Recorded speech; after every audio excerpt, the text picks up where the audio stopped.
जसरी तपाईँहरूले पनि बाहिर ल्याउनु भएको छ। मैले त धन्यवादै भन्छु तपाईँहरूलाई, मलाई पनि जानकारी हो धेरै। तर यो अब हिँका पुराना मान्छेहरूले पनि तपाईँहरूले कतिको त्यहाँ टिप्पणीहरू अथवा कतिको प्रतिक्रियाहरू लिएको पनि मैले देख्छु। उहाँहरू पनि जमानैदेखि यस्तै हो यो भने जस्तो कुरा गरिरहनु भएको पनि मैले सुन्छु। र मैले आएदेखि भन्नुहुन्छ भने मेरो हरेकचोटिको कर्मचारीहरूलाई दिने इन्स्ट्रक्सन, निर्देशन भन्नुहोस् अथवा बोलेर भन्नुहोस्, लेखेर भन्नुहोस्, त्यो सबैमा महालेखा परीक्षकको कार्यालयका कुनै पनि कर्मचारीले चाहिँ त्रुटिरहित काम गर्नुपर्छ, कुनै प्रकारको दोष आउनु हुँदैन र अनुशासन र आचरणहीन काम गर्न हुँदैन र यस्ता अनियमित क्रियाकलापहरूमा संलग्न हुनु हुँदैन, मैले प्रत्येकचोटि भनेको छु। र त्यसमा अब सरकारी पदाधिकारीहरू, सार्वजनिक निकायका पदाधिकारीहरू पनि उत्तिकै दोषी छन्, दुवै हो। र हाम्रा साथीलाई त मैले कतिसम्म भनेको छु भने 84 व्यञ्जन खाएको थाल, जुठो थाल तपाईँहरू किन चाटेर आउनुहुन्छ? त्यस्तो नगर्नुहोस्। यो संस्थाको चाहिँ जिम्मेवारी अर्कै, सारा ठाउँमा भइसकेको बिग्रेको कुनै कुरा छ भने त्यो सकार्ने ठाउँ हो। यहीँको लागि चाहिँ दोष लागिसकेपछि विश्वास हट्छ। त्यसरी यो गर्न हुन्न भनेर पटक पटक भनि नि राखेको छु, गरि पनि राखेको छु। र केही मान्छेहरू कारबाहीमा पनि परेका छन्। र अहिले चाहिँ अलिकति बाक्लै गरी यसपटक निस्किया छ यो विषयहरू। तपाईँहरूले पनि धेरै खोजी गर्नुभएको छ। त्यसको सत्य तथ्य के हो त्यो म अलिकति संवेदनशील भएर छानबिन गर्दैछु। यहीँ एउटा कमिटी बनाएको छु, मैले राम्ररी छानबिन गर्छु र जुन दोषी देखियो भने म त्यो छोड्नेवाला छैन। किनभने हेर्नुहोस्, यो 4 दशकभन्दा बढी म प्रशासकीय काममा निस्केको मान्छे, सबै ठाउँमा एउटा चाहिँ इमेज बनाएर हिँडेको हो। के भने पहिले यहीँ बसेका मान्छेहरूको पनि त्यस्तो मैले सुन्छु होइन। उहाँहरू पनि ती माथिल्लै तहमा कतिजना बसेर यहाँ गए हो। अब त्यसरी पुग्थ्यो भने किन चाहिँ त्यो पुर्याउन त्यस्तो चाहिँ भर्याङ बनाइदिए उहाँहरूले, पुग्थ्यो भने होइन। पुग्दैन थियो भनेदेखि किन प्रतिक्रिया त्यसरी दिइरहनु परेको हो। र एउटा मलाई चाहिँ अलिकति दुःख पनि के लागेको छ भने अब उहाँहरूले यहाँ भोगटेको रुख रोकेर जानुभएको रहेछ। अब अहिले सुन्तला फलेन भनेर के अर्थ भयो र होइन? रोप यादव उनीहरूले नि हो नि होइन। त्यसमा म खासै उहाँहरूको प्रति मैले टिप्पणी गर्दिनँ। र कतिपय प्रशासकहरूले पनि संस्थाहरूलाई कसैले भनौँ न अलिकति केही सूचनाहरू ल्याएर बाहिर निकालिसकेपछि एकदमै एकहोरो लागेर लखेटिहाल्नुपर्ने जस्तो गरेर प्रतिक्रियाहरू दिएको पनि देख्छु मैले। त्यो पनि त्यति कतिको त कुण्ठा पनि हो कि भने जस्तो लाग्छ मलाई। कतिको चाहिँ कुण्ठा पनि हो कि भने जस्तो लाग्छ। सत्यताभन्दा अलिकति बढ्ता तपाईँहरूले सोधिदिनुहुन्छ, त्यसमा ल एउटा दिइहाल्नु नि त अलिक खरो प्रतिक्रिया भनेर पनि हो कि। र केही त अलिअलि सामान्य तपाईँहरूले भनेको कुराहरू नभइकन त बाहिर आएको होइन होला। त्यो मैले अब धेरै पहिलेदेखि पनि साथीहरूले धेरै कुरा उठाउनुहुन्थ्यो मिडियाहरूमा। यसलाई मैले धेरै नै यहाँको साथीहरूलाई भन्ने त यहीँकोलाई त हो नि। एउटा तयारीको सन्दर्भमा साह्रै ठुलो चाहिँ यसबाट हामीलाई समस्या भयो।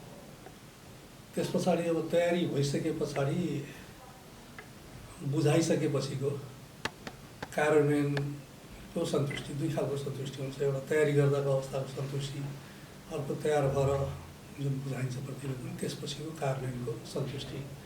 तयारी गर्ने सन्दर्भमा कुरा गर्नुहुन्छ भने असन्तुष्ट हुनुपर्ने अवस्था नै छैन। किनभने यस्तो महामारीको बेलामा कोरोनाको चाहिँ तपाईँको विश्वव्यापी महामारीले नेपाललाई पनि यसरी मतलब चेपेको अवस्थामा पनि हामी यो प्रतिवेदन चाहिँ तयार गर्न सफल भयौँ, अडिट सम्पन्न गर्न सफल भयौँ। त्यसमा सन्तुष्ट छु। तर मतलब जुन डिग्रीमा हामीहरूले चाहिँ यसलाई अरू जेनरल बेलामा हेर्न पर्ने थियो त्यो गर्न अलि सकिएन। किनभने कति अडिट गर्ने पनि बाँकी रह्यो। र अब जेनरली म चैत्रको चाहिँ मसान्तमा हाम्रो प्रतिवेदन प्रस्तुत गर्ने कार्ययोजना हो। अघिल्लो साल पनि कोभिडको कारणले हामीहरूले असाढको मसान्तमा मात्र पेस गर्न सक्यौँ। यसचोटि असाढ मसान्तमा पेस गर्नलाई धेरै नै मेहनत गऱ्यौँ, तर पनि त्यो सम्भव भएन। र भदौको 4 गते मात्रै सम्भव भयो। मङ्सिरको 15 गतेदेखि मात्रै अडिट खटाइयो जिल्ला जिल्लामा। र समस्या कहाँ हो भन्दाखेरि साह्रै धेरै सङ्ख्या छ कि, जस्तो 5462वटा संस्थाको अडिट सम्पन्न भएको छ। त्योमध्ये सङ्घीय सरकारकै चाहिँ 3079वटा, प्रदेश मन्त्रालय र निकायहरूको 1019वटा, स्थानीय तहको 753 मध्ये 679को मात्रै सम्पन्न भयो। समिति र अन्य चाहिँ 584 र सङ्गठित संस्थाहरू 81 गर्दाखेरि तपाईँको 5462वटाको सम्पन्न गर्नु पर्यो। र केन्द्रमा मात्र नभएर प्रदेशमा र एकदम दूर दराजसम्मको स्थानीय तहहरूसम्म जानु पर्यो, जसले गर्दाखेरि कर्मचारीहरू सुरुमा त खटाउनलाई गाह्रो भयो, खटाइसकेपछि पनि त्यहाँ पुगिसकेपछि यही अब कोरोनाको चाहिँ महामारी सबै ठाउँमा नै भयो। कतिपय अवस्थामा कर्मचारीहरूलाई रेस्क्यु गरेर लिएर आउनु पऱ्यो, कतिपय अवस्थामा हेलिकप्टरबाट ल्याउनु पऱ्यो, कतिपय अवस्थामा एम्बुलेन्सबाट ल्याउनु पऱ्यो। यसरी लिएर आउँदा निकै नै सकसपूर्ण भयो भन्छु मैले, सकसपूर्ण भयो। तथापि हामीले सम्पन्न गऱ्यौँ। करिब 100 अफिसहरूको चाहिँ सम्पन्न हुन सकेन, त्यो अब अहिले हामीहरूले गर्छौँ। रकमको हिसाबले पनि ठुलो रकम हो यो, 53 खर्ब 27 अर्बको अडिट भएको छ। यो भनेको चाहिँ निकै नै ठुलो हो।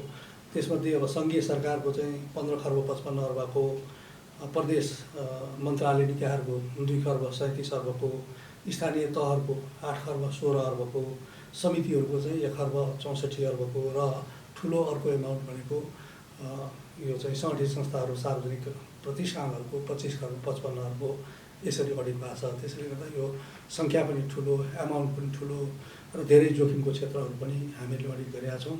अब यसमा आएको बेरोजु 1 खर्ब 4 अर्ब 38 करोड छ सबैको हेर्दाखेरि। त्यसमा सङ्घीय सरकारको चाहिँ 44 अर्ब 39 करोड छ, जुन चाहिँ अहिले अडिट गरेको जुन फिगर हो त्यसको 2.86% हुन्छ। प्रदेश मन्त्रालय निकायहरूको 6 अर्ब 50 करोड छ, जुन चाहिँ अडिट गरेको फिगरको 2.74 हुन्छ। त्यस्तै गरेर स्थानीय तहहरूको चाहिँ 40 अर्ब 83 करोड छ, जुन चाहिँ अडिट गरेको फिगरको 5% हुन्छ। र समिति र अन्य संस्थाहरूको 12 अर्ब 66 करोड छ, जो 7.74% हुन्छ। यसरी हेरियो। अनि अर्को चाहिँ फेरि यो बाहेकको हाम्रो फेरि 33वटा अरू संस्थाहरू जो चाहिँ सरकारको मेजर सेयर होल्डिङ संस्थाहरू हुन्छ, त्यस्तोको पनि अडिट सम्पन्न भएको छ। त्यसमा हामीहरूले अडिटरहरू परामर्शको रूपमा हटाएका हुन्छौँ र सम्बन्धित निकायहरूले नै एपोइन्टमेन्ट गरेका हुन्छ। त्यो पनि 11 खर्ब 21 अर्ब जतिको भएको रहेछ। त्यो हिसाबले गर्दा करिब 64-65 खर्बको चाहिँ अडिट सम्पन्न भएको छ।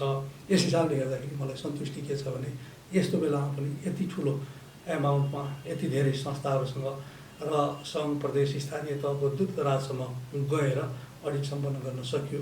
एकदमै छोटो अवधिमा मङ्सिरदेखि हामीले करिब वैशाखसम्ममा सकाएको 5-6 महिनाको अवधिमा यो सबै कुरा सम्पन्न गर्न सक्यो। त्यसमा मलाई सन्तुष्टि छ। विगतको हेर्दाखेरि चाहिँ कार्यान्वयनको अवस्थामा म सन्तुष्ट छैन। अबको कार्यान्वयनको सन्दर्भमा चाहिँ म आफूले पनि पहल गर्छु अडिटर जेनरल अफिसको तर्फबाट र सरकार र सार्वजनिक निकायहरू सम्बन्धित निकायहरूलाई पनि एकपटक कार्यान्वयनको लागि फेरि पनि म अनुरोध गर्ने विचार गरेको छु। अघिल्लो सालैदेखि छुटेको केही छन्, उहाँहरूले स्रेस्ता पेस नगरेको कारणले 5-7 वटा छुटेका छन्। त्यसपछिको बाहेक अरू करिब 59वटा स्थानीय तहहरूको चाहिँ कोरोनाको कारणले हामी गएको बेलामा सम्पन्न नगरिकन फर्काउनु पर्यो, त्यस कारणले छुट्या हो। यो एकै वर्षको कुरा होइन, धेरै अगाडिदेखिको करिब 59-60 सालदेखिको क्युमुलेटिभ भएर आएको हो। 59-60 सालभन्दा अगाडिको चाहिँ फर्चोटको लागि हाम्रो एउटा प्रक्रियामा गएको छ, त्यो केन्द्रीय तहसिल कार्यालय मार्फत गर्ने हुनेछ। त्योभन्दा अगाडि यता आए पछाडिको यो होल इयरहरूको हो यो। त्यसले गर्दा यो एकै वर्षको होइन, 6 खर्ब 76 अर्ब जसरी भनियो, एकै वर्षको होइन। यस वर्षको मात्रै भन्ने हो भने त 1 खर्ब 4 अर्ब हो है, यस वर्ष निस्किएको 1 खर्ब 4 अर्ब हो। र अहिलेसम्मको बेरोजु मात्र भन्ने हो भने 4 खर्ब 18 अर्ब 85 करोड हो। त्यसलाई दुईवटा हिसाबले बेरोजु भनेको हिसाब परीक्षण गरेर निक्लिएको र त्यसलाई चाहिँ हामीहरूले हाम्रो क्याटेगोरी अनुसार क्लासिफाई गरेको विषय भन्यो। यो कारबाही टुङ्गो लगाउन बाँकी भनेको चाहिँ 2-3टा कुरा छ। एउटा लेखा परीक्षण बकौता छ, जस्तो अहिले चाहिँ भनौँ हाम्रो यो स्थानीय तहहरूको 14 अर्ब 49 करोडको त अहिले परीक्षण गर्न बाँकी रहेछ। विगतको परीक्षण गर्ने समय गरेर 18 अर्ब 19 करोड रहेछ। यो परीक्षण गरेर हेरिसकेपछि मात्रै बेरोजु हो अथवा होइन भन्नुपर्छ, त्यसपछि माथिको फिगरमा आउँछ। त्यसैले हामीले कारबाही टुङ्गो लगाउने, यसमा धेरै मान्छेहरूलाई कन्फ्युज छ। कारबाही टुङ्गो लगाउने भनेको अडिट गर्न पनि बाँकी रह्यो कति भन्ने हो एउटा। अर्को चाहिँ राजस्व बकौता छ, यसभन्दा धेरै एमाउन्ट छ। यो 2 खर्ब 15 अर्ब 56 करोड छ। यो भनेको के हो भन्दाखेरि हाम्रो अडिटबाट देखाइसकेको पहिले नै होइन, अब अडिटको बेरोजुबाट चाहिँ हटिसकेको, अब लेखा परीक्षणबाट पनि उ भएर अब यतातिर चाहिँ बकौतामा दर्ज भएको है, सम्बन्धित आन्तरिक राजस्व कार्यालय अथवा आन्तरिक राजस्व विभागले असुल गर्ने भनेर भनेको हो। यो 2 खर्ब 15 अर्ब 56 करोड यो चाहिँ करको पनि हो, भ्याटको पनि हो, विभिन्न राजस्वको चाहिँ असुल गर्न बाँकी बकौता रकमहरू हो। त्यस्तै गरेर शोध भर्ना लिन बाँकी रकम भन्यो, यो चाहिँ वैदेशिक दात्री संस्थाहरूसँग ऋण सहयोग लिएको पैसाको शोध गर्नलाई ऋण बाँकी भनेको हो। यो करिब 14 अर्ब बाँकी छ है। त्यस्तै गरेर जमानत बसेर राज्यले चाहिँ ऋण दिएको हुन्छ कुनै संस्थालाई, त्यसले चाहिँ फिर्ता नगरेको अथवा त्यो पनि भाका नआएको चाहिँ त्यो करिब हाम्रो हेर्दाखेरि 2 अर्ब 5 करोड जस्तो रहेछ। यो हिसाबले हेर्दा 2 खर्ब 57 अर्ब 56 करोड यस्तो हो क्याटेगोराइजेसन। 4 खर्ब 18 अर्ब 85 करोड चाहिँ शुद्ध बेरोजु भनेर हामीहरूले क्लासिफाई नै गरेको। यसमध्ये असुल गर्ने यति, नियमित गर्ने यति, पेसी यति भनेर यसमा छ। यो पनि छ, यसमा हेऱ्यो भन्दाखेरि छ। त्यो हुनाले यो छुटछुटै कुरा हो। र अहिलेसम्मको टोटल हेर्दा बेरोजु चाहिँ 4 खर्ब 18 अर्ब 85 करोड, बेरोजु बाहेकको अरू कारबाही टुङ्गो लगाउन बाँकी, त्यसमा कुनै बेरोजु पनि हुनसक्छ भोलि थपिन्छ होइन। जस्तो भनौँ न लेखापरीक्षण गर्न बकौता भनेको कुरा अडिट गर्दाखेरि बेरोजु आयो त्यो माथि थपिन्छ। अनि यो टोटल चाहिँ 18 अर्ब 59 करोड भन्ने चाहिँ फिगर निस्किन्छ, हराउँछ। त्यसपछि बेरोजु कति आयो त्यो माथि सर्छ त्यस्तो। त्यसरी यो लामो अवधिदेखिको हो। अब यसमा सरकारले र सम्बन्धित निकायहरूले अलिकति ट्राई गर्यो भनेदेखि तलको कुराहरू क्लियर हुँदै जान्छ। भ्रष्टाचार भन्नु पर्दैन, त्यसलाई भ्रष्टाचार भनिहाल्न हुँदैन। त्यो चाहिँ कस्तो भन्दाखेरि राज्यले नीतिहरू बनाएको छ, ऐनहरू बनाएको छ, नियमहरू बनाएको छ, विभिन्न कुराहरूको दरहरू तोकेको छ होइन। त्योभन्दा बढी है लिएको अथवा दिएको, खाएको, तिरेको यस्तो कुरा हो यो होइन। सिधा देखिएको कुरा हो। त्यसमध्ये कुनै चाहिँ आशंका बनाउन हुन पनि सक्छ, करप्सन भएको हो कि भनेर आशंका हुन पनि सक्छ। त्यसमा हामीले प्रश्न लेखिदिएका छौँ, योमा यस्तो छ, यो फर्दर छानबिन गर्नुपर्छ, छानबिन गरेर असल गर्नुपर्छ, छानबिन गरेर यकिन गर्नुपर्छ भने हुन्छ। त्यसमा राजस्वकै पनि हुन्छ, त्यसको सँगसँगै खर्चको पनि हुन्छ। त्यसैले यो 27 अर्ब 15 करोड जुन छ टोटल चाहिँ हाम्रो बेरोजु जुन निस्क्यो 1 खर्ब 4 अर्बको, त्यसको चाहिँ 26% हुन्छ। त्यो रियलाइजेसन गर्नुपर्ने, रिकभर गर्नुपर्ने एमाउन्ट हो। तपाईँलाई अर्को एउटा भन्छु मैले, यही बिचमा अडिट गर्दा गर्दै पनि हामीहरूले केही पैसा असुल गरेका छौँ। जस्तो उदाहरणको रूपमा गर्दा गर्दै 85 अर्ब चान्चुनको फर्चोट भएको छ, बेरोजु नै फर्चोट भएको छ 85 अर्ब चान्चुनको है। त्यस्तै गरेर यो अवधिमा असुल भएको चाहिँ 6 अर्ब 16 करोड असुल पनि भएको छ है। त्यस्तै गरेर प्रतिवेदन अवधिमै निकालेको बेरोजुमध्ये 14 अर्ब 36 करोड फर्चोट भएको छ है। त्यसपछि आएर प्रतिवेदन अवधिभन्दा पनि होल इयरमा 85 अर्ब 43 करोड रुपियाँ पुरानो फर्चोट भएको छ।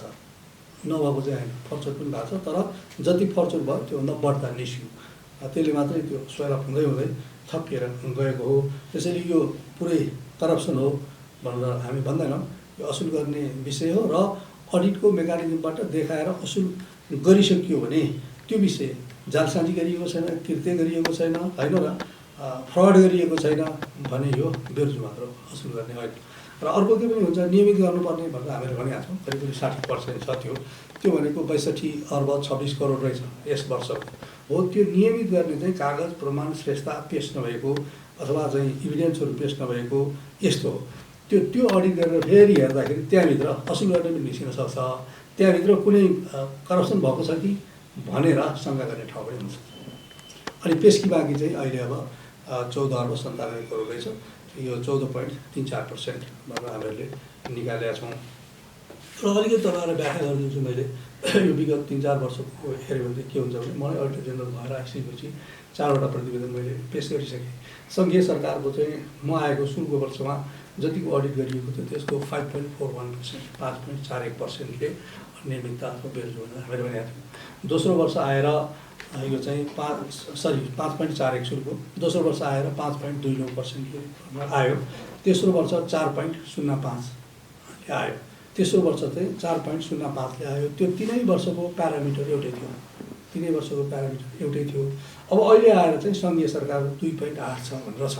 यसरी हेर्दाखेरि ड्रास्टिकल्ली 4.05बाट 2.8 सम्म आयो, धेरै स्वाट्टै घटेछ कि भन्ने हुन्छ होइन भन्ने हुन्छ। तर यसको अलिकति टेक्निकल कुरा के छ भने यो आर्थिक कार्यविधि तथा वित्तीय उत्तरदायित्व नियमबाट आइसकेपछि म्याद बाँकी रहेको फर्चोट गर्न बाँकी पेस्किज हुन्छ होइन, त्यस्तो पेस्कीलाई बेरोजु कायम नगर्ने नमान्ने भन्ने कारणले त्यो पैसा घटाएपछि 44 अर्ब 39 करोड आएको हो।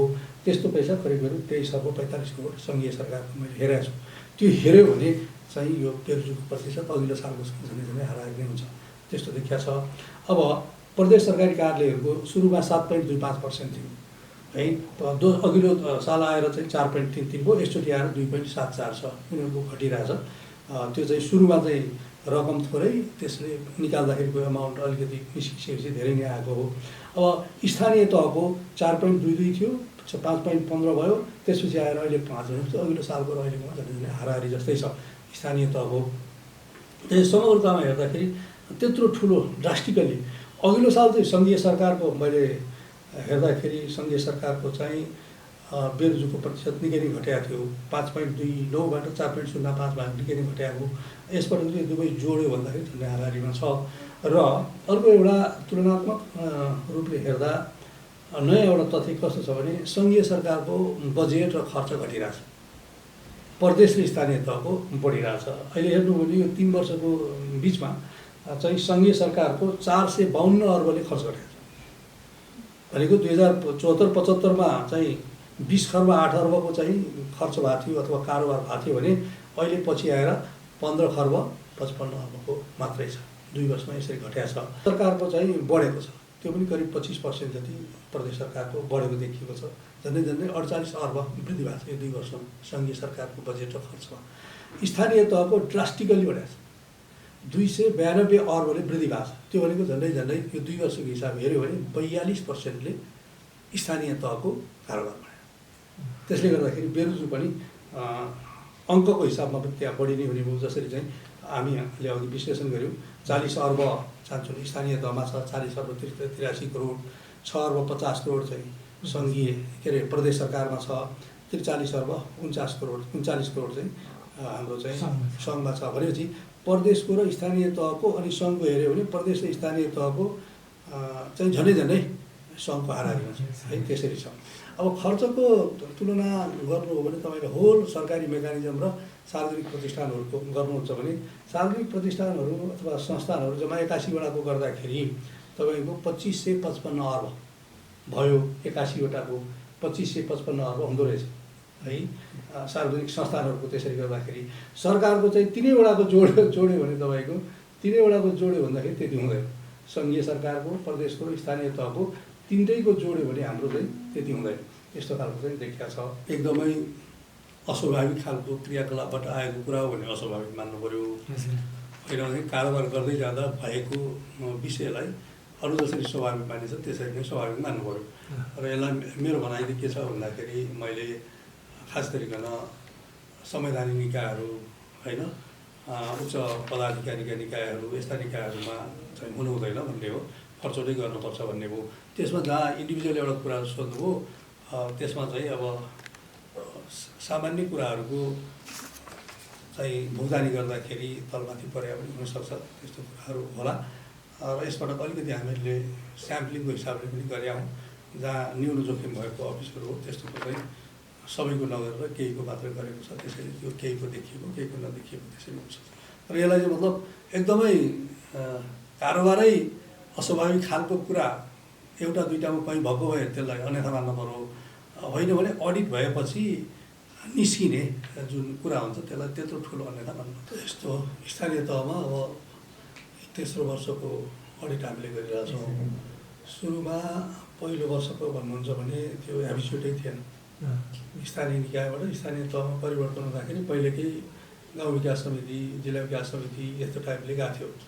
र त्यति बेला चाहिँ अडिट पनि चाहिँ कस्तो भन्दाखेरि हाम्रो रजिस्टर्ड अडिटरहरूले गर्ने र यति माथिसम्म रिपोर्टहरू पनि आइसक्ने अवस्था थिएन। अडिटर जेनरलले अडिटै गर्दैन थियो होइन। त्यो भएको कारणले गर्दा थियो भने पनि धेरै कुराहरू यो प्रकाशमा नआएको हो त्यति बेलाको। अहिले पछि आइसकेपछि अब नेपालको संविधान बमोजिम नै सङ्घ, प्रदेश र स्थानीय तहको सबैको नै महालेखा परीक्षकले परीक्षण गर्ने भनिसकेपछि हाम्रो एउटा चाहिँ संविधानकै प्यारामिटर हो। पहिलो त अडिट गर्ने नियमितता, मितव्ययिकता, कार्यदक्षता, प्रभावकारिता, औचित्य भनेर सबै कुरो मिलेको छ भने पनि औचित्यको दृष्टिकोणले हेर्दा त्यो कुरा चाहिँ बेमुनासिब लाग्यो भनेदेखि त्यो हामीले उठाउँछौँ है। त्यो एउटा प्यारामिटर हो। अनि अर्को चाहिँ के भने प्रशस्त मात्रामा पैसा तल गएको छ। अहिले हेऱ्यो नि हामीले 8 खर्ब 16 अर्ब रुपियाँमा, अघिल्लो साल 7 खर्ब 40 अर्ब थियो, बढ्दै गएको छ होइन। यो 3 वर्षको हिसाब हेर्दाखेरि चाहिँ 292 अर्ब रुपियाँ बढेर गएको छ त्यहाँ। त्यो अनुसारको क्षमता होइन हेऱ्यो भन्दाखेरि अब राजनीतिक नेतृत्व जुन आउनु भएको छ उहाँहरू चाहिँ चुनाव जितेर आएको हो, प्रशासकीय व्यवस्थाको बारेमा त्यति बढी जानकारी हुँदैन र प्रशासकीय कर्मचारीहरू जसरी खटेर गएका छन् ती पनि अब प्रशासकीय प्रमुख प्रशासकीय अधिकृत, लेखा अधिकृत अथवा अरू कर्मचारीहरू जसरी केन्द्रबाट खटेर गएका छन् तिनीहरू त्यत्रो बढी स्ट्याबिलिटी भएको देखिएन। त्यसले गर्दाखेरि अनि तेस्रो कुरा चाहिँ स्थानीय तहहरूले आफैले ऐन नियम कति बनाएका छन्, ती कति बाझेका पनि छन्, कति मिलेका पनि छैनन् होइन, कति बनाउन पनि बाँकी छ। त्यस कारणले गर्दा अनि अर्को चाहिँ के भन्दाखेरि यो अलिकति सन्तुलन र नियन्त्रणको पनि सिद्धान्त त्यति राम्ररी त्यहाँ प्रयोग भएको छैन। अब सङ्घमा हेर्नु भने सङ्घीय सरकारको हेर्नु भने कार्यपालिका, व्यवस्थापिका, न्यायपालिका तीनवटा अङ्ग छुट्टै इन्डिपेन्डेन्टली छ। प्रदेशमासम्म जानु भने हामीले के देख्न सक्छौँ भन्दाखेरि कार्यपालिका र व्यवस्थापिका छ त्यहाँ होइन, सङ्घीय हिसाबकै न्यायपालिका छ। तल गएर हेर्दाखेरि स्थानीय तहमा एउटै भित्र छाताभित्र सबै कुरा छ त्यहाँ। व्यवस्थापिका पनि त्यही छ, कार्यपालिका पनि त्यही छ, न्यायिक निरूपण गर्ने शान्तिनु चाहिँ न्यायिक समिति पनि त्यही छ होइन। त्यो भएको कारणले गर्दाखेरि पनि अलिकति सन्तुलन नियन्त्रणको कमी राम्रो उसमा भन्दाखेरि त्यो भएको कारणले गर्दाखेरि अलि बढी हो। र अर्को कुरा चाहिँ के भन्दाखेरि अब गाउँ गाउँमा चाहिँ उहाँहरूले अब चुनावको बेलामा धेरै प्रतिबद्धताहरू जाहेर गर्नुभएको हुन्छ, त्यो अनुसार अनि योजनाहरू बनायो, बजेट बनायो, अनि कतिको चाहिँ त्यो आकाङ्क्षाहरू पुरा भइरहेको हुन्छ हुँदैन, त्यसलाई चाहिँ एकअर्कोमा बदल्ने यस्तो गर्ने गर्दाखेरि धेरै व्यतिथिहरू देखिया हुन्छ। त्यसैले योजना बजेट बनाउने कार्यक्रमहरू बनाउने पनि निश्चित मापदण्ड र एउटा चाहिँ नियोजित ढङ्गले त्यति भएको छैन। त्यो पहिलेदेखि मैले भनि नै आएको हो। अनि खर्चहरू पनि अलि वितरणमुखी खर्चहरू, अनुदानमा जाने, सहायतामा जाने, राहतमा जाने, यस्ता कि अलि चाहिँ वितरणमुखी खर्चहरू भएको कारणले गर्दाखेरि यसलाई सुनिश्चित ढङ्गले उपलब्धिमूलक तरिकाले तपाईँहरूले गरेको खै त भनेर हाम्रो यो प्यारामिटर अनुसार जाँच्दाखेरि त्यसै बढी आएको। कति चाहिँ तपाईँको औचित्यको हिसाबले भने आउँला, कतिको प्रभावकारिताको हिसाबले, कति कार्यदक्षताको हिसाबले, कति चाहिँ इकोनोमीको हिसाबले भने आउँला, हामीहरूले कति चाहिँ नियमितताको हिसाबले भने आउँला, त्यो हिसाबले भन्दाखेरि पर्दा निस्किन्छ। यसमा यस्तो विगतमा पनि यस्ता कुराहरू निस्केकै हुन्। अडिटर जेनरल अफिसले रिपोर्टबाट आइसकेपछि अरबौँ रुपियाँ असुली पनि भएको छ। अब कर अफिसले अथवा आन्तरिक राजस्व विभागले, अरू चाहिँ कर असुल गर्ने निकायहरूले, राजस्व प्रशासन गर्ने निकायहरूले चाहिँ यी विषयहरू अलिकति बढी हेर्नुपर्छ भनेर हामीले नयाँ क्षेत्रहरू पत्ता लगाएर दिएका हुन्छौँ, सुझावहरू पनि दिएका हुन्छौँ। र उहाँहरूले नीति हेरेर अन्तर्राष्ट्रिय प्रचलन हेरेर कति सम्भव छ त्यति चाहिँ कार्यान्वयन पनि गर्नुहुन्छ। यसैले यो मल्टिनेसनल कम्पनी भन्नुहोस् अथवा अरू कुनै कम्पनीको पनि हामीले स्याम्पलिङको आधारमा केही फाइलहरू हेर्दाखेरि अरू सूचना पनि हुन्छन् हामीसँग, अरू चाहिँ नेसनल इन्टरनेसनल सूचनाहरू पनि हुन्छन्। ती सूचनाहरूको आधारमा चाहिँ हामीले विश्लेषण गर्दा केहीको देखियो भने त्यस्तोको निकालिदिन्छौँ। उहाँहरूले एसेसमेन्ट गर्नुहुन्छ, जायज रहेछ कर लगाउनुहुन्छ होइन उठाएको कुरा चाहिँ यस्तो यस्तो कारणले यसरी जस्टिफाई हुन्छ भनेर आउनु भने हामी त्यो घटाइदिउँ। त्यसरी चाहिँ म भन्दिनँ। कसरी चाहिँ मैले भन्छु भन्दाखेरि वर्षौँसम्म त्यही सेक्टरमा त्यही नै काम गरेको कर्मचारीहरूले अथवा पदाधिकारीहरूले पत्ता लगाउन नसक्ने, अब हाम्रो अडिटर चाहिँ हप्ता 15 दिन 1 महिना गरेर बसेर पत्ता लगाउन सक्ने, त्यो कसरी सम्भव भयो होला, त्यो त चाहिँ म भन्छु बरु होइन। उहाँहरूको मिलोमतो थियो, यो थियो त्यो त म भन्दिनँ, त्यो प्रमाणित नभएको कुरा। हामीहरूले चाहिँ हप्ता 15 दिन 1 महिना बस्दाखेरि पत्ता लगाउन सक्ने, उहाँहरूले किन पत्ता नलगाएको, पत्ता लगाएको भने किन हाँची मिलेको त्यो त भन्न सकियो होइन। तर माइनेटली हेऱ्यो भने पत्ता लगाउन सकिन्छ। दुईवटा, एउटा बेरोजु आउन नदिने विधि बनाउनु पऱ्यो पहिले एउटा, त्यसै आएकोलाई फर्चोर गर्ने अर्को कुरा भयो होइन। अहिले जसरी पछिल्लो आर्थिक कार्यविधि ऐन, वित्तीय उत्तरदायित्व ऐनमा जुन विषय आएको छ त्यसमा मलाई खासै त्यत्रो टिप्पणी छैन। बनाउने बखतमा नै मैले भनिसकेको छु होइन, भनिसकेको छु। सम्बन्धित पदाधिकारीहरूले जिम्मेवार भएर उहाँहरूले जिम्मा लिनुहुन्छ भने त्यसमा खासै ठुलो हाम्रो चाहिँ रिजर्भेसन पनि रहँदैन त्यसमा होइन। तर सही कुरा हुनु पऱ्यो। यसको अर्थ यो होइन कि फेरि उहाँहरूले गरेर पठाउने बित्तिकै नाजायज कुरा पनि छ भने अडिटर जेनरलले चाहिँ त्यो कटौती गर्छ भन्ने होइन। अडिटर जेनरलले इन्टरनेसनल विधिहरू र त्यसो ऐनको चाहिँ एउटा लेखा परीक्षण ऐन छ त्यसलाई पनि हेर्छ। त्यसको सँगसँगै संविधानको मूल मर्म जुन छ त्यो कुरालाई हामीले हेर्छौँ। केही भएन भने औचित्यको हिसाबले पनि हामी हेर्छौँ त्यो कुरा गर्न उचित थियो कि थिएन भनेर।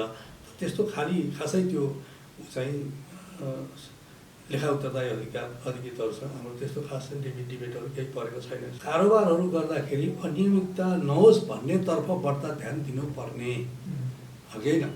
त्यो दियो भन्दाखेरि आफै अटोमेटिकल्ली पछि बेरोजु अनियमितता आउँदैन होइन र आउँदैन।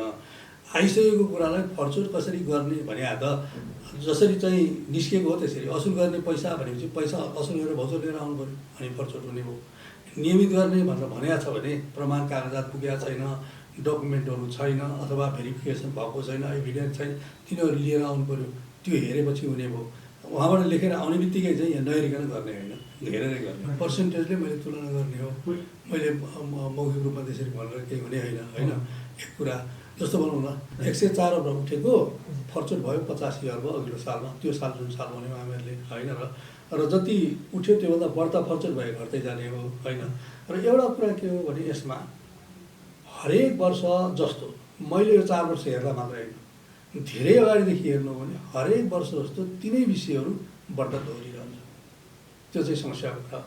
यसलाई पनि म अब बिना तथ्याङ्क बोलेर त्यति चाहिँ प्रमाणित हुने कुरा हुँदैन। जस्तो यसचोटि तपाईँलाई मैले बताउँछु, यसचोटि 1,08,907 वटा विषयमा त्यति दफामा अडिटर जेनरलको रिजर्भेसन रहेछ होइन। त्यसमध्ये लगती भनेको असुल गर्नुपर्ने, नियमित गर्नुपर्ने, कागजपत्र पेश गर्नुपर्ने भन्ने 39,054 वटा दफा छ, जो 1,04,38,00,00,000 त्यसलाई चाहिँ मिजर गरिएको छ, नापिएको छ 39,054 वटा दफालाई। त्योदेखि बाहेकको 69,853 वटा दफा छ जुन त्यो नीतिगत दफाहरू होइन, ऐन नियम कानुन नीति विधि नमानेका प्रणालीगत सिस्टमिक दफाहरू छ। र ती सिस्टमिक कुराहरू करेक्सन नभएसम्म ओभरअलमा लगती कुरा पनि करेक्सन हुँदैन। त्यसैले गर्दा सिस्टमिक कुराहरू चाहिँ धेरै नै विगतदेखिको दोहोरिरहेछ, प्रत्येक वर्ष जस्तो दोहोरिरहेछन्।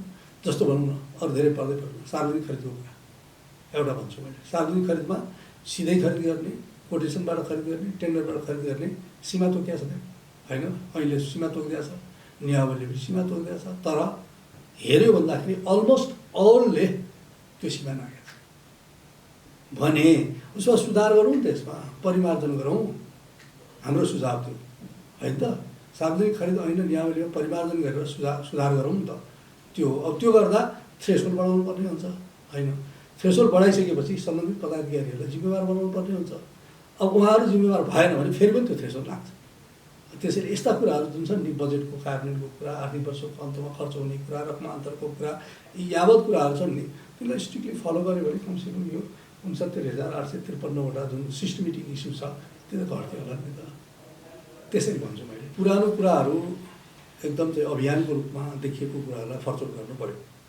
अब नयाँ हुने कारोबारमा स्ट्रिक्टली अनुशासन पालना गर्नु पऱ्यो, भेरी सिम्पल, सजिलो कुरा छ।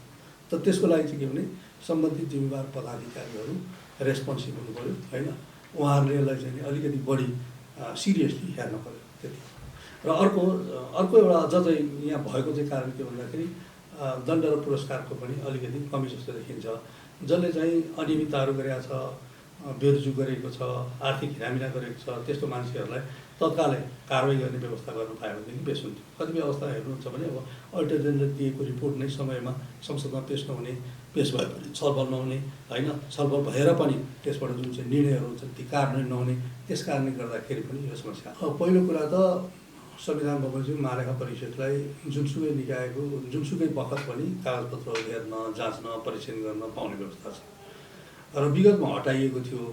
लेखा परीक्षण ऐन 2075 जारी गरिसकेपछि होइन, भ्रष्टाचार भयो, अनियमितता भयो, सरकारी धनको चाहिँ क्षति हुन थाल्यो भन्ने कुरा लाग्यो र एउटा चाहिँ ठुलो खालको चाहिँ स्क्यान्डलहरू हुन लाग्यो भन्ने खालको कुरा लाग्यो भने त्यस्तोमा अडिटर जेनरलले तत्काल त्यसको अध्ययन विश्लेषण परीक्षण गरेर सामान्य राष्ट्रपति समक्ष र प्रदेशको हकमा प्रदेश प्रमुख समक्ष प्रतिवेदन पेश गर्न सक्ने व्यवस्था छ। त्यो चाहिँ अब इस्यु कस्तो हुनु पऱ्यो भन्दाखेरि मैले पनि रियलाइज गर्नु पऱ्यो यसमा चाहिँ ठुलै नोक्सान हुन लागेको छ राज्यलाई भनेर, र आम रूपमा पनि त्यो कुरा चाहिँ बुझिया हुनु पऱ्यो त्यस हिसाबले।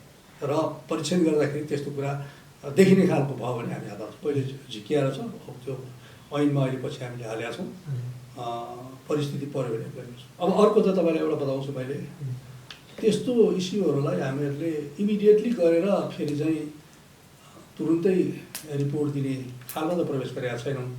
तर विशेष प्रकारको कारोबारहरू र घटनाहरूको बारेमा विशेष चाहिँ परीक्षण गर्ने गरिएको छ। जस्तो उदाहरणको रूपमा कोभिडको धेरै चर्चा परिचर्चा भयो, हामीले यहाँ त कुरा गरेनौँ। धेरै चर्चा परिचर्चा भयो। यसको चाहिँ सङ्क्रमणदेखि लिएर यसको व्यवस्थापनदेखि लिएर औषधि उपकरणहरूदेखि लिएर सरकारी खर्चहरू प्रोक्युरमेन्टको सारा कुराहरूमा धेरै नै भइसकेपछि मैले नै अघिल्लो सालको रिपोर्ट पेश गर्ने बेलामा सामान्य राष्ट्रपतिज्यू समक्ष नै मैले रिपोर्टमै भने कोभिड सम्बन्धी यावत एक्टिभिटी यसको व्यवस्थापन र खर्चको सारा विषयहरू अध्ययन विश्लेषण गरेर परीक्षण गरेर छुट्टै प्रतिवेदन पेश गरिन्छ भनेर भनेका थिएँ। त्यही अनुसार हामीले यसचोटिको रिपोर्ट पेश गर्दाखेरि कोभिडको मात्र छुट्टै प्रतिवेदन हामीले तयार गरेर पेश गरेका छौँ। त्यो चाहिँ बढी केन्द्रित पनि छ त्यही विषयसँग, त्यसको म्यानेजमेन्टदेखि लिएर त्यसको खर्चदेखि लिएर त्यसको ओभरअल चाहिँ अपरेसनल सिस्टमदेखि लिएर भएका त्रुटिहरूदेखि लिएर गर्नुपर्ने सुधारहरूका विषय सारा कुरा हामीले हालेका छौँ। तत्काल सार्वजनिक इन्सेन्स चाहिँ के हो भने यो त अहिलेकै रिपोर्टसँग सँगसँगै दियौँ हामीहरूले होइन। तत्काल सार्वजनिक गर्ने भनेकै चाहिँ के हो भने सार्वजनिक गरेर सम्बन्धित निकायहरूमा त प्रारम्भिक प्रतिवेदनहरू हामीले पठाउँछौँ, तर सामान्य राष्ट्रपतिज्यू कहाँ पेश नगरिकन चाहिँ मैले अरू हिसाबले चाहिँ फर्मल हिसाबले गर्छु। तर यो त सँगसँगै हामीले पठायौँ। तर यसको चाहिँ मेरो मनसाय के थियो भन्दाखेरि सबै चाँडै अडिट सकेर छुट्टै पहिले नै पेश गर्छु भन्ने थियो। तर यो कोभिडको सारा कारणले गर्दाखेरि हामीले समयमा सकेनौँ, जसले गर्दा एकाध महिना अगाडि त सकिन्थ्यो होला। अब त्यसलाई दुईचोटि किन यसको चाहिँ एउटा अभिन्न अङ्गको रूपमा भनेर मेन रिपोर्ट पनि सँगसँगै हाल्नु मिल्छ। जसरी तपाईँहरूले पनि बाहिर ल्याउनु भएको छ, मैले त धन्यवादै भन्छु तपाईँहरूलाई, मलाई पनि जानकारी भयो धेरै। तर यो अब हिँका पुराना मान्छेहरूले पनि तपाईँहरूले कतिको त्यहाँ टिप्पणीहरू अथवा कतिको प्रतिक्रियाहरू लिएको पनि मैले देख्छु। उहाँहरू पनि जमानैदेखि यस्तै हो यो भने जस्तो कुरा गरिरहनु भएको पनि मैले सुन्छु। र मैले आएदेखि भन्नुहुन्छ भने मेरो हरेकचोटिको कर्मचारीहरूलाई दिने इन्स्ट्रक्सन निर्देशन भन्नुहोस् अथवा बोलेर भन्नुहोस् लेखेर भन्नुहोस्, त्यो सबैमा महालेखा परीक्षकको कार्यालयका कुनै पनि कर्मचारीले चाहिँ त्रुटिरहित काम गर्नुपर्छ, कुनै प्रकारको दोष आउनु हुँदैन र अनुशासन र आचरणहीन काम गर्नु हुँदैन र यस्ता अनियमित क्रियाकलापहरूमा संलग्न हुनु हुँदैन, मैले प्रत्येकचोटि भनेको छु। र त्यसमा अब सरकारी पदाधिकारीहरू सार्वजनिक निकायका पदाधिकारीहरू पनि उत्तिकै दोषी छन्, दुवै हो। र हाम्रा साथीलाई त मैले कतिसम्म भनेको छु भने 84 व्यञ्जन खाएको थाल जुठो थाल तपाईँहरू किन चाटेर आउनुहुन्छ, त्यस्तो नगर्नुहोस्। यो संस्थाको चाहिँ जिम्मेवारी अर्कै, सारा ठाउँमा भइसकेको बिग्रेको कुनै कुरा छ भने त्यो सकार्ने ठाउँ हो। यहीँको लागि चाहिँ दोष लागिसकेपछि विश्वास हट्छ। त्यसरी यो गर्न हुन्न भनेर पटक पटक भनि नै राखेको छु, गरि पनि राखेको छु। र केही मान्छेहरू कारबाहीमा पनि परेका छन्। र अहिले चाहिँ अलिकति बाक्लै गरी यसपटक निस्किया छ यो विषयहरू। तपाईँहरूले पनि धेरै खोजी गर्नुभएको छ, त्यसको सत्य तथ्य के हो त्यो म अलिकति संवेदनशील भएर छानबिन गर्दैछु। यहीँ एउटा कमिटी बनाएको छु, मैले राम्ररी छानबिन गर्छु र जुन दोषी देखियो भने म त्यो छोड्नेवाला छैन। किनभने हेर्नुहोस् यो 4 दशकभन्दा बढी म प्रशासकीय काममा निस्केको मान्छे, सबै ठाउँमा एउटा चाहिँ इमेज बनाएर हिँडेको हो। के भने पहिले यहीँ बसेका मान्छेहरूको पनि त्यस्तो मैले सुन्छु होइन। अब उहाँहरू पनि ती माथिल्लै तहमा कतिजना बसेर यहाँ गए हो। अब त्यसरी पुग्थ्यो भने किन चाहिँ त्यो पुर्याउन त्यस्तो चाहिँ भर्याङ बनाइदिए उहाँहरूले, पुग्थ्यो भने होइन। पुग्दैन थियो भनेदेखि किन प्रतिक्रिया त्यसरी दिइरहनु परेको हो। र एउटा मलाई चाहिँ अलिकति दुःख पनि के लागेको छ भने अब उहाँहरूले यहाँ भोगटेको रुख रोकेर जानुभएको रहेछ, अब अहिले सुन्तला फलेन भनेर के अर्थ भयो र होइन। रोप यादव उनीहरूले नि हो नि होइन। त्यसमा म खासै उहाँहरूको प्रति मैले टिप्पणी गर्दिनँ। र कतिपय प्रशासकहरूले पनि संस्थाहरूलाई कसैले भनौँ न अलिकति केही सूचनाहरू ल्याएर बाहिर निकालिसकेपछि एकदमै एकहोरो लागेर लखेटिहाल्नुपर्ने जस्तो गरेर प्रतिक्रियाहरू दिएको पनि देख्छु मैले। त्यो पनि त्यति कतिको त कुण्ठा पनि हो कि भने जस्तो लाग्छ मलाई, कतिको चाहिँ कुण्ठा पनि हो कि भने जस्तो लाग्छ। सत्यताभन्दा अलिकति बढ्दा तपाईँहरूले सोधिदिनुहुन्छ, त्यसमा ल एउटा दिइहाल्नु नि त अलिक खरो प्रतिक्रिया भनेर पनि हो कि। र केही त अलिअलि सामान्य तपाईँहरूले भनेको कुराहरू नभइकन त बाहिर आएको होइन होला। त्यो मैले अब धेरै पहिलेदेखि पनि साथीहरूले धेरै कुरा उठाउनुहुन्थ्यो मिडियाहरूमा, यसलाई मैले धेरै नै यहाँको साथीहरूलाई भन्ने त यहीँकोलाई त हो नि, मान्छेको मानसिकतामा अलिकति टाइट गर्नु पऱ्यो। दुवै तर्फको मानसिकता, अडिट गराउनेको पनि गर्नेको पनि मानसिकता यो एकदमै पुरानो एउटा मानसिकता चाहिँ जकडिएको मानसिकता रहेछ है। अडिटरलाई दिनै पर्ने भन्ने खालको, अडिट गराउनेहरूले गइसकेपछि लिएरै आउनुपर्ने भन्ने अडिटरको पनि छ कि मानसिकता, त्यो जकडिएको जस्तो मलाई लागेको छ। त्यसैले यो जकडिएको मानसिकताबाट मान्छे निकाल्नुपर्ने छ। अब त्यसको लागि आचार संहिता त एउटा छँदैछ, त्यो अहिले पनि छँदैछ। अडिटको प्रक्रिया नै परिवर्तन गर्छु यसबाट, सकभर मान्छे नभेट्ने गरी अडिट गराउँछु। र अर्को कुरा अघिल्लो सालदेखि नै मैले त्यो गरिसकेको हो। अघिल्लो सालै हामीले के गर्यौँ भन्दाखेरि करिब यो भने नि मैले 1462वटा अडिट गरियो। त्यसमध्ये 1/3 जति फुल अडिट गरे हामीले, 1/3, जुन चाहिँ तपाईँको उच्च जोखिमको निकायहरू भनेर ठुल्ठुलो प्रोजेक्टहरू, स्थानीय तह सबै सङ्घीय चाहिँ मन्त्रालयहरू, विभागहरू, यस्तो साराको फुल।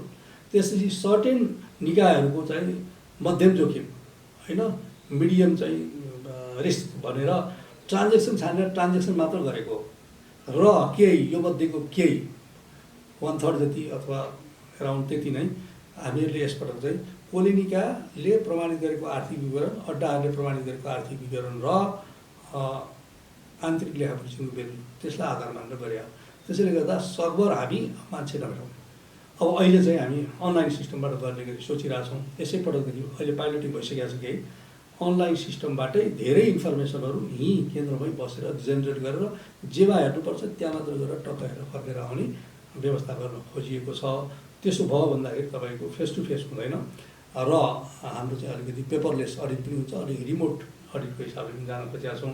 यो सारा जसरी आएको छ यो विषयहरू बाहिर, त्यसको चाहिँ निराकरणको उपाय भनेको digitise audit system, IT based audit system हो र कर्मचारीहरूमा पनि अलिकति बढी चाहिँ जिम्मेवारी र जवाफदेहिताको बोध हुनु पर्यो। यतातिरको लागि पनि उतातिरको कर्मचारीहरू जसले अडिट गराउँछ उनीहरूलाई पनि होइन यो त शुद्धता जाँच्नलाई आएको हो, हाम्रो केही चाहिँ गल्ती कमजोरी छ भने देखाइदिएर जान्छन्, सुधार हुन्छ भन्नेतिर लाग्नुपर्ने विषय हो।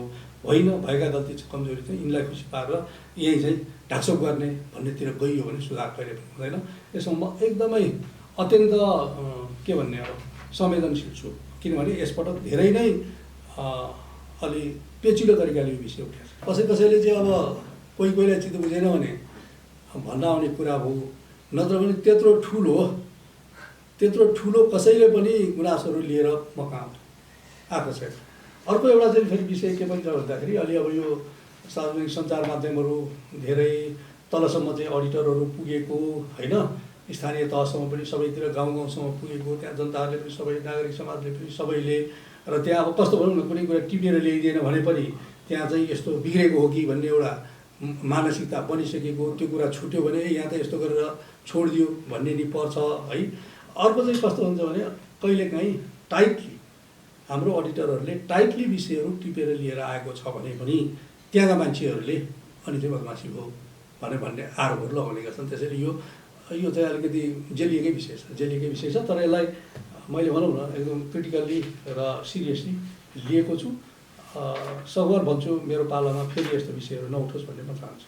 विश्वभरको चाहिँ यस्तो इन्डिपेन्डेन्ट अडिट जेनरलको अफिस हेर्नु हो भने त्यसको आफ्नै कर्मचारी हुन्छ, आफ्नै सेवा समूह हुन्छ, आफ्नै कर्मचारी हुन्छ। यहाँ पनि सेवा समूह चाहिँ लेखा परीक्षण सेवा छ। संविधानमा हेर्नु हो भने महालेखा परीक्षक र त्यसका सहायक भन्ने शब्द छ, उसका आफ्नै कर्मचारी हुन्छन् भनेर संविधानले परिकल्पना गरेको छ। तर हामीले अथवा मैले यहाँ परिचालन गरिरहेको कर्मचारी भनेको नेपाल सरकारको निजामती सेवाको कर्मचारी, उसको खटन पटन, नियुक्ति, बढुवा, कारबाही लगायतका सबै विषय नेपाल सरकारले गर्छ अथवा नेपाल सरकारको अर्थ मन्त्रालय मार्फत गर्नुपर्ने हुन्छ।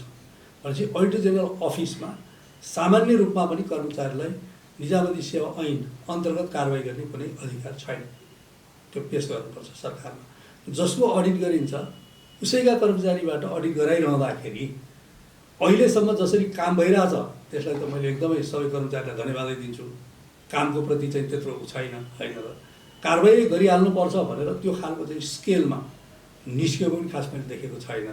तर एउटा चाहिँ अलिकति रिवार्ड एन्ड पनिसमेन्टको हिसाबले भन्नुहुन्छ भने यस्तो संस्थाको कर्मचारी परिचालन सम्बन्धी चाहिँ अधिकार र क्षेत्र यही भयो भने सुविधा पनि दिन सकिन्छ, त्यसको सँगसँगै पर्दाखेरि पनिसमेन्ट पनि गर्न सकिन्छ।